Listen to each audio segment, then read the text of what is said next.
പ്രധാനമന്ത്രി നരേന്ദ്രമോദി കേരളത്തിൽ വന്ന് പാലക്കാട്, തൃശ്ശൂർ ജില്ലകളെ ഇളക്കിമറിച്ച് പോയി എന്നാണ് മാധ്യമ വാർത്തകൾ. 2 ജില്ലകൾ 3 മണിക്കൂർ ഇളക്കിമറിച്ച് മോദി എന്നാണ് ഒരു പത്രത്തിൻ്റെ തലക്കെട്ട് തന്നെ. ആവാം, സ്വാഭാവികമായും പ്രധാനമന്ത്രി രാജ്യത്തിൻ്റെ പ്രധാനമന്ത്രി കേരളത്തിൽ വരുമ്പോൾ ഈ ഇലക്ഷൻ കാലത്ത് അദ്ദേഹത്തിൻ്റെ അനുയായികളും ആരാധകരുമൊക്കെ ഇളകിമറിയും. പ്രത്യേകിച്ച് BJPക്ക് വലിയ പ്രതീക്ഷയുണ്ട് എന്ന് കരുതപ്പെടുന്ന പാലക്കാടും തൃശ്ശൂരും 2 മണ്ഡലങ്ങൾ പ്രതിനിധാനം ചെയ്യുന്ന സ്ഥലങ്ങളിലൂടെ ആകുമ്പോൾ അത് സ്വാഭാവികമാണ്. ആ പ്രതീക്ഷകൾ സഫലമാകുമോ ഇല്ലയോ എന്നൊക്കെ ഉള്ളത് റിസൾട്ട് വരുമ്പോൾ കാണേണ്ട കാര്യമാണ്. പക്ഷേ കേന്ദ്ര ഫണ്ട് കേരള സർക്കാർ കൊള്ളയടിച്ചു എന്ന് പ്രധാനമന്ത്രി നരേന്ദ്രമോദി പറഞ്ഞതായാണ് ഇന്നലെ നമ്മൾ കേട്ടത്. ഇന്ന് ഒരുവിധപ്പെട്ട മാധ്യമങ്ങളൊക്കെ തലക്കെട്ടാക്കിയിരിക്കുന്നത്. ഇന്നലെ പല ചാനലുകളും അത് കൃത്യമായി ഹൈലൈറ്റ് ചെയ്ത് വാർത്ത കൊടുക്കുകയും ചെയ്തു. മോശപ്പെട്ടൊരു കാര്യമാണ്. അതായത് ഒരു സംസ്ഥാന സർക്കാർ കേന്ദ്രം നൽകിയ ഫണ്ട് കൊള്ളയടിച്ചു എന്നൊക്കെ പറയുന്നത് എത്രത്തോളം ഉത്തരവാദിത്തത്തോടെയാണ് എന്ന് രാജ്യത്തിൻ്റെ പ്രധാനമന്ത്രിയെ ധരിപ്പിക്കാൻ അദ്ദേഹത്തിൻ്റെ കൂടെയുള്ളവർ ശ്രമിക്കേണ്ടതാണ്. നരേന്ദ്രമോദി കാര്യങ്ങളെ വേണ്ട വിധം മനസ്സിലാക്കാതെ എന്തെങ്കിലും പറയുന്ന നേതാവല്ല.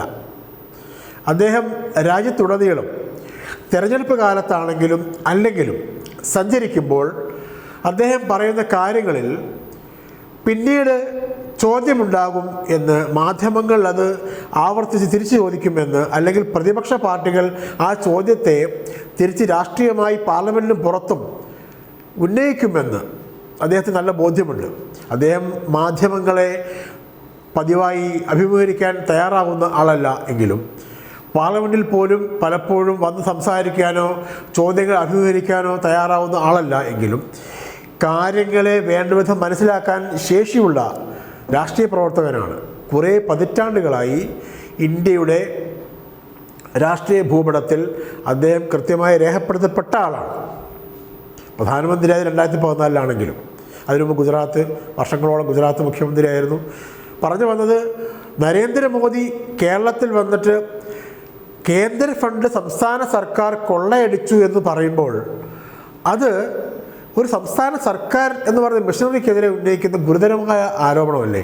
ആ ആരോപണം നിലനിൽക്കുന്നതാണോ എന്ന് അദ്ദേഹം ചിന്തിക്കേണ്ടതല്ലേ? സർക്കാർ കൊള്ളയടിച്ചു എന്നാണ് പറയുന്നത്. ആലോചിക്കണം. ഒരു വ്യക്തിക്കെതിരെയല്ല, ഒരു പാർട്ടിക്കെതിരെയല്ല.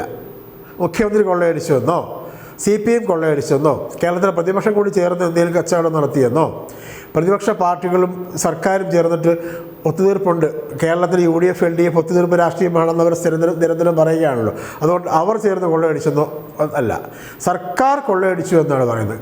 ദീർഘകാലം നേരത്തെ നമ്മൾ പറഞ്ഞതുപോലെ ഗുജറാത്തിൻ്റെ മുഖ്യമന്ത്രിയായിരുന്ന പ്രധാനമന്ത്രി മോദി കേരള പോലെ സംസ്ഥാനത്ത് വന്നിട്ട് പറയാണ് കേരള സംസ്ഥാന സർക്കാർ കൊള്ളയടിച്ചു. എങ്ങനെയാണിത് പ്രയോഗമാകുന്നത്? അപ്പോൾ അതിൻ്റെ അർത്ഥം അങ്ങനെ സംഭവമില്ല എന്നല്ലേ? നമ്മൾ കുറച്ച് വർഷങ്ങളായി അഭിമുഖീകരിക്കുന്ന ഒരു വലിയ പ്രശ്നം എന്താണ്? പ്രത്യേകിച്ച് ഈ 2ാം പിണറായി വിജയൻ സർക്കാർ വന്ന ശേഷം കഴിഞ്ഞ 5 വർഷമായി കൂടുതൽ രൂക്ഷമായി അഭിമുഖീകരിക്കുന്ന പ്രശ്നം എന്താണ്? കേന്ദ്ര ഫണ്ടുകൾ യഥാർത്ഥത്തിൽ വേണ്ട വിധം നമുക്ക് ലഭിക്കുന്നില്ല. കേന്ദ്രാവിഷ്കൃത പദ്ധതികൾ പോലും പലപ്പോഴും സംസ്ഥാനത്ത് നടപ്പാക്കുമ്പോൾ നമ്മുടെ കയ്യിൽ നിന്നുള്ള വിഹിതം മാത്രം ചെലവഴിച്ച് നടപ്പാക്കുന്ന സ്ഥിതിയുണ്ട്. കേന്ദ്രാവിഷ്കൃത പദ്ധതികൾക്ക് പോലും കേന്ദ്രം തരേണ്ട വിഹിതം അതിൻ്റെ പൂർണ്ണമായ തോതിൽ തരാതിരിക്കുന്നതിൻ്റെയും സമയത്ത് തരാതിരിക്കുന്നതിൻ്റെയും പ്രതിസന്ധികളുണ്ട്. നമ്മളുടെ വായ്പാ പരിധി വെട്ടിക്കുറച്ചുകൊണ്ട് ശ്വാസം മുട്ടിച്ച പ്രശ്നമുണ്ട്. നമുക്ക് വയനാട് ചൂരൽമല പോലെ വലിയ ദുരന്തമുണ്ടായപ്പോൾ അതിന് ഹെലികോപ്റ്റർ ഓടിച്ചതിന് വരെ വാടക അങ്ങോട്ട് വാങ്ങിക്കുകയും നമുക്ക് വാഗ്ദാനം ചെയ്ത ദുരിതാശ്വാസ നിധിയിൽ നിന്ന്, പ്രധാനമന്ത്രിയുടെ ദുരിതാശ്വാസ നിധിയിൽ നടക്കം കേന്ദ്ര ഫണ്ട് തരാതിരുന്ന പ്രശ്നമുണ്ട്. അങ്ങനെ 1, 2, 3 എന്ന് എണ്ണി പറയുകയാണെങ്കിൽ സംസ്ഥാനത്തെ ശ്വാസം മുട്ടിക്കുന്ന സാമ്പത്തികമായ ഒരുതരം അപ്രഖ്യാപിത വിലക്ക് കേരളത്തോട് കേന്ദ്രം കാണിച്ചു പോരുകയാണ്. ഇത് ആര് പറയുന്നതാണ്?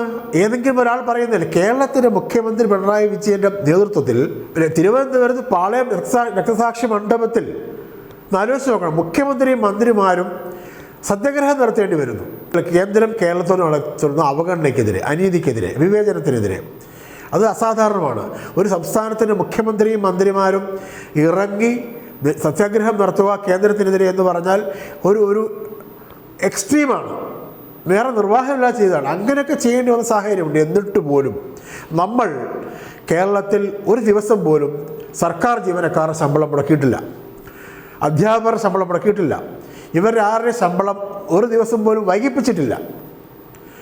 സാമ്പത്തികമായി കേരളത്തെ ശ്വാസം മുട്ടിക്കുമ്പോൾ കേരളത്തിൻ്റെ തനത് വരുമാന സ്രോതസ്സുകളിൽ നിന്ന് മാക്സിമം ഊറ്റിയെടുക്കുകയാണ്, ജനങ്ങളെ ബുദ്ധിമുട്ടിക്കാതെ തന്നെ. കേരളത്തിൻ്റെ സ്വന്തം സ്രോതസ്സുകളെ പരമാവധി വിനിയോഗിക്കുകയാണ്.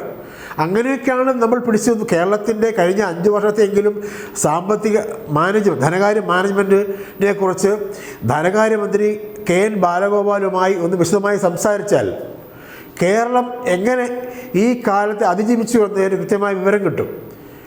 അതിനൊന്ന് BJP നേതൃത്വമെങ്കിലും തയ്യാറായിരുന്നു. നിങ്ങൾ കേരളത്തെ കേരളം എന്ന് ആക്കിയതിന് അഭിമാനം കൊള്ളുന്നുണ്ടല്ലോ.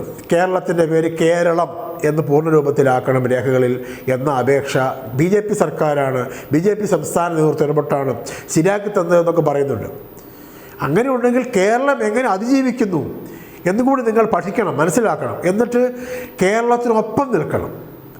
അതിനു പകരം കേരളത്തിൽ വന്നിട്ട് കേരള സർക്കാർ കേന്ദ്രവിഹിതം, കേന്ദ്ര ഫണ്ട് കൊള്ളയടിച്ചു എന്ന മാരകമായ പ്രസ്താവന നടത്തുന്നത് സത്യത്തിൽ കേരളത്തെ അവഹേളിക്കലാണ്, കേരള ജനതയെ അവഹേളിക്കലാണ്. കേരളത്തിലെ 3.5 കോടി ജനങ്ങൾ എന്ന് പറയുന്നത് ലോകത്തിന് മുന്നിൽ ഒരുപാട് കാര്യങ്ങളിൽ മാതൃകയായി നിൽക്കുന്നവരാണ്. കേരള മോഡൽ എന്ന് പറയുന്നത് ആരുടെയെങ്കിലും PR വർക്കിൻ്റെ റിസൾട്ടല്ല, മറിച്ച് കേരളം കുറേ പതിറ്റാണ്ടുകളായി നേടിയെടുത്ത, കഠിനാധ്വാനത്തിലൂടെ നേടിയെടുത്ത, ഒരുപാട് പ്രവർത്തനങ്ങളിലൂടെ നേടിയെടുത്ത ഒരു ഫലമാണ്. അതായത് ആരോഗ്യരംഗത്ത്, വിദ്യാഭ്യാസ രംഗത്ത്, ഇപ്പോൾ കൂടുതലായി ഉന്നത വിദ്യാഭ്യാസ രംഗത്ത്, IT മേഖലയിൽ, വ്യക്തി ശുചിത്വം മുതൽ എല്ലാ മേഖലകളിലും കേരളം നേടിയെടുത്ത കേരളത്തിൻ്റെ മാത്രമായ മോഡലുണ്ട്. അത് ആഗോള നിലവാരത്തിനൊപ്പമാണ്. നമ്മൾ ഈയിടെ കേരളത്തിലെ ശിശുമരണ നിരക്കിൻ്റെ യാഥാർത്ഥ്യം ചർച്ച ചെയ്തല്ലോ. അപ്പോൾ പുറത്തു വന്നതാണ് കേരളത്തിലെ ശിശുമരണ നിരക്ക് എന്ന് പറയുന്നത് ലോക നിലവാരത്തേക്കാൾ വളരെ താഴെയാണ്. കേരളത്തിൽ ശിശുക്കൾ മരിക്കുന്നതിൻ്റെ, പ്രസവാനന്തരം ശിശുക്കൾ മരിക്കുന്നതിൻ്റെ നിരക്ക് അത്രയ്ക്ക് ഗ്ലോബലി ശ്രദ്ധിക്കപ്പെടുന്ന ഒരു വലിയ സാമൂഹിക ക്രമത്തിൻ്റെ മുകളിൽ വന്നു നിന്നുകൊണ്ട് പറയുകയാണ് കേന്ദ്ര ഫണ്ട് കേരള സർക്കാർ കൊള്ളയടിക്കുന്നുവെന്ന്. അതങ്ങനെയല്ല എന്ന് മനസ്സിലാക്കി തിരുത്താനുള്ള ഉത്തരവാദിത്വം ഇന്ത്യയുടെ പ്രധാനമന്ത്രിയും അദ്ദേഹത്തിൻ്റെ പാർട്ടിയുടെ നേതാക്കന്മാരും കാണിക്കുമെന്ന പ്രതീക്ഷയോടെ ഈ സംഭാഷണം തൽക്കാലം നിർത്തുകയാണ്. ഇലക്ഷന് 10 ദിവസമേ ഉള്ളൂ എന്ന് നമ്മൾ ആവർത്തിച്ച് പറയുകയാണ്. ഇനിയും പല വിഷയങ്ങളും എടുത്തിടുമ്പോൾ കുറച്ചുകൂടി ഉത്തരവാദിത്വത്തോടുകൂടി കേരളത്തെ സമീപിക്കണം എന്ന് അഭ്യർത്ഥിക്കുക കൂടിയാണ്.